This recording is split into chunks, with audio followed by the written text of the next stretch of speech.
Tunamshukuru Mungu na maandalizi yetu yanaenda vizuri kabisa. Tunajua kwamba haitakuwa mechi rahisi. Siku zote hakuna mechi rahisi kati ya Simba na Azam. Ni mechi ya dabi, kwa hiyo tunayochukulia mechi hiyo kwa umuhimu mkubwa sana. Maandalizi yetu yako vizuri kabisa. Kitu kizuri ni kwamba kila mchezaji wetu yuko kambini kwa ajili ya mechi na wachezaji wote wako tayari. Tunajua Azam wana timu nzuri sana na wana mwalimu mzuri, kwa hiyo haitakuwa mechi rahisi, yote tunayafahamu.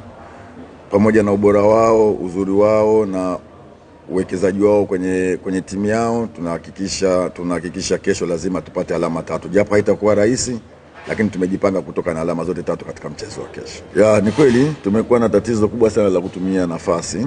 Ukiangalia game zetu za nyuma tumetengeneza nafasi nyingi sana, lakini tumekuwa kuzitumia imekuwa ni shida. Hata mechi iliyopita tumepata matokeo, lakini tumetengeneza nafasi nyingi sana. Kama tungeweza kuzitumia tungeweza kupata matokeo zaidi ya haya. Tumekuwa tukilifanyia kazi sana kwenye swala hilo kwenye uwanja wa mazoezi, kuhakikisha nafasi tunazozipata lazima tuzigeuze kuwa magoli. Kwa hiyo tutahakikisha kesho nafasi tunazozipata tuweze kuzigeuza kuwa magoli na kuweza kupata alama 3 katika